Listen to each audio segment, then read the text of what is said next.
Hello everyone, Charles Walhingford back again with another Distilled Aged Spirit review. This is another cold review. This is something I had never had before, and I've been waiting to try this out, and I'm really excited.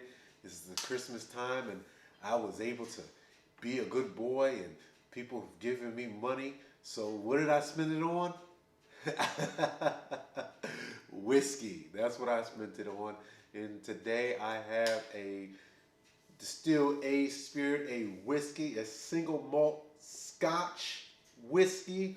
That is the Alexander Murrary Deanston Distillery 17 year. I always wanted to try Alexander Murray. I've seen some good things about Deanston.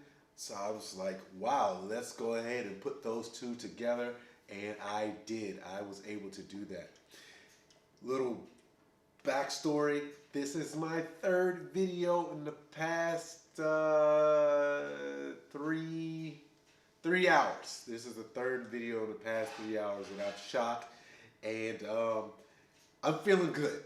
I'm feeling good, and they were all distilled aged spirit videos. Well, I had to sample some pretty good products, and I am ready to go. So let's go into this. The Alexander Murray and Company Deanston Distillery 17 year. This is a single malt whiskey, like I said. If you're not familiar with Alexander Murray and Company, it's similar to Scotch Malt Whiskey Society, where they are an independent bottler. They're not the distiller. They source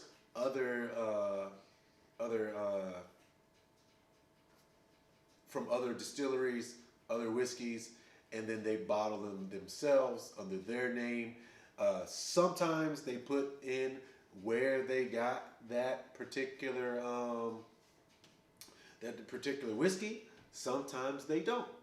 This time they did. This is from Deanston. Now this particular Deanston is a 17 year. So that's a weird number. I think that's probably more advantageous for them monetarily to get a 17 year, to source a 17 year whiskey opposed to 18 year. It helps probably Deanston, and probably helps Alexander Murray. Usually you get a 10, a 12, a 15, a 18, a 21, 30, sometimes a 25 going backwards. But this time it's a weird time of a 17.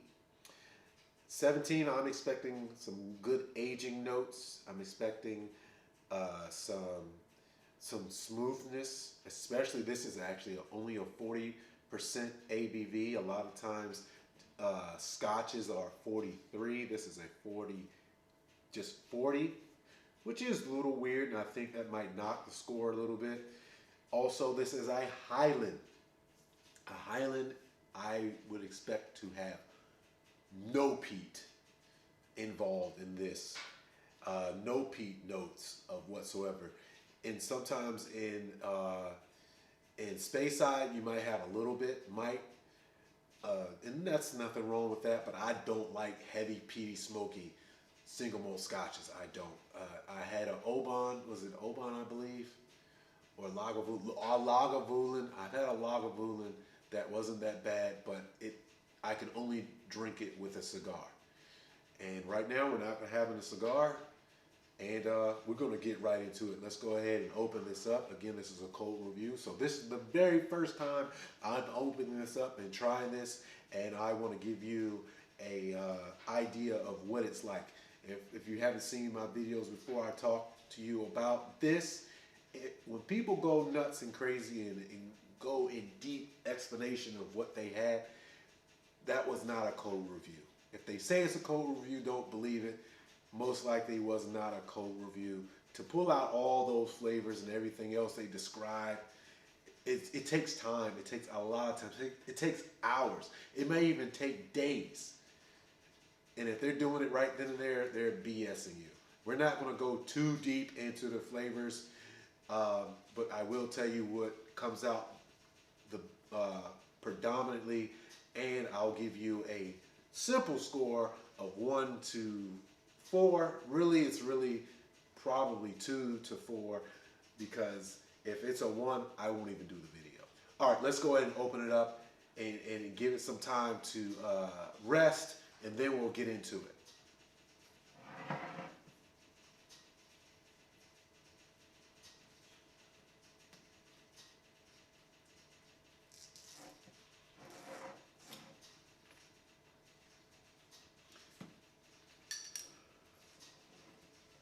Pull this off because I made it ugly.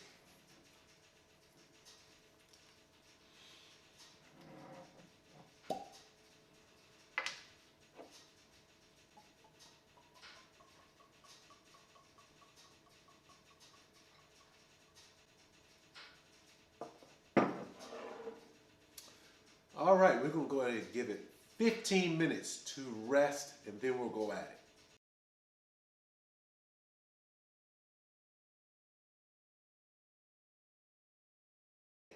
All right, let's go ahead and get started with this, or let's go ahead and continue with this review, and let's get some scent coming.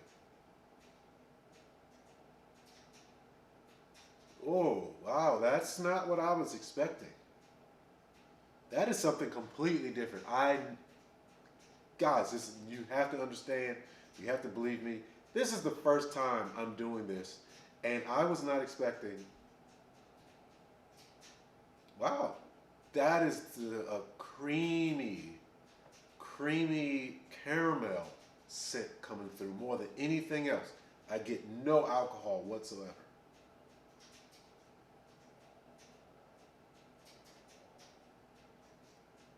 It's like that typical Scotch in the background, just whatever basic Scotch you can think of.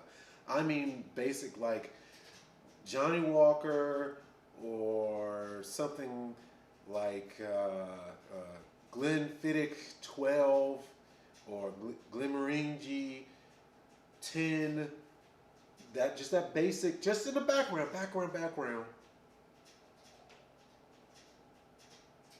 And creamy caramel. Or even cream soda. Yeah, cream soda. Wow, that's really interesting. I wasn't expecting that.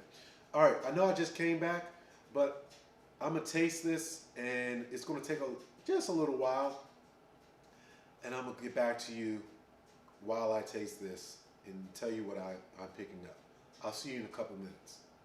Well, for you, a couple seconds.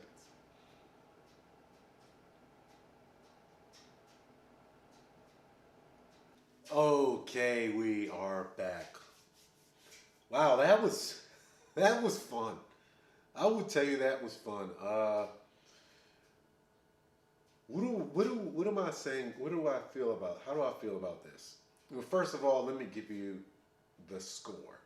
I will tell you the score right now. I would give this a 3.8. If this was at least a 43% ABV, this may possibly have gotten a perfect score. And that's just the cold review perfect score. If I do a full review where I've had it before and I'm going deep into it, the score opens up a little bit more. But it would have got a 4 out of 4. 3.8. So why would it get a 3.8? All right, first of all, let's talk about the flavors. And this is very subjective in the sense of what you like. So the first thing that hits me is the woody oakiness that comes through. As I talked about, the far as the scent, sometimes the scent doesn't go with the flavor. This time the scent pretty much went with the flavor, and I picked up cream soda. And then I picked up, it seems like honey, but honey with the wax along with it.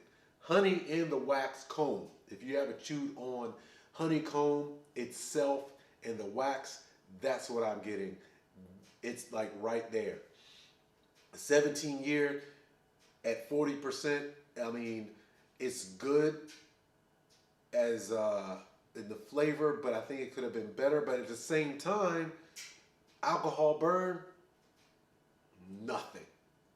Damn near no alcohol burn whatsoever. It went down super smooth. Super smooth. Now, I also want to bring about what I like to do. If you've been watching my videos before, you're familiar with me. I love to pair. This time of year where I'm at right now, I am in the mid-Atlantic, Annapolis, Maryland area. Well, I can't smoke a cigar anytime soon. It's just too cold. I smoke my cigars outside and only outside of my home, and that's not happening anytime soon. You will see a cigar pairing with this, and I could see pairing this with a Cuban Cohiba Robusto. I have one right now. I have a couple right now. And I think that would be an absolutely perfect pairing partly because this is underpowered. What do you mean by that? What do I mean by that? Underpowered, sometimes when things are overpowered, they just have such a strong demeanor, a strong personality. This doesn't have a strong personality. It's an easygoing personality. And with Cuban cigars, you don't want a strong personality with your distilled aged spirit. This isn't a strong personality that smacks you in the face. Perfect example, a really good bourbon. A really good bourbon is a strong personality. This is absolutely not a strong personality. This is a easygoing personality. This is a person who is very nice. This Alexander Murray is a nice person. If it was a person. A very, very easygoing, nice person. Now, it kind of reminds me of Glenkichie. I have a Glenkichie 12 that I'm going to go ahead, and I've done this before, and I'm going to keep doing it. I'm going to go ahead and put this Glenkichie against this Deanston to see if I can get anything out of it to make me understand better what I have. I'm going to add a little bit more to my glass here, and we're going to go ahead and compare the two. We're going to compare the two. We can go with the Glenkichie first.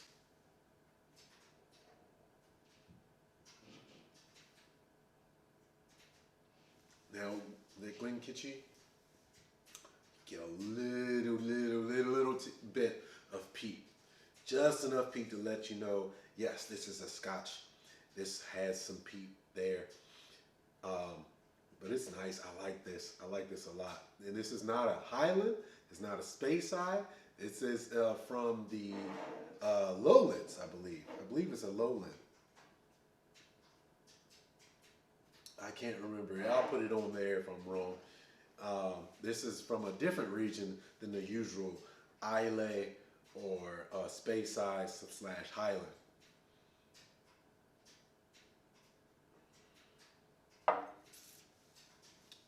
And if I know I haven't done a review on that, maybe I'll do a review on that sometime soon. This is an awesome buy too. This is a pretty cool buy.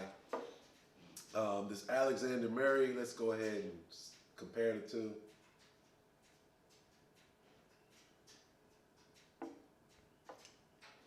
Very close. Very close. They have a very similar demeanor, just no peat. And I said that this will happen.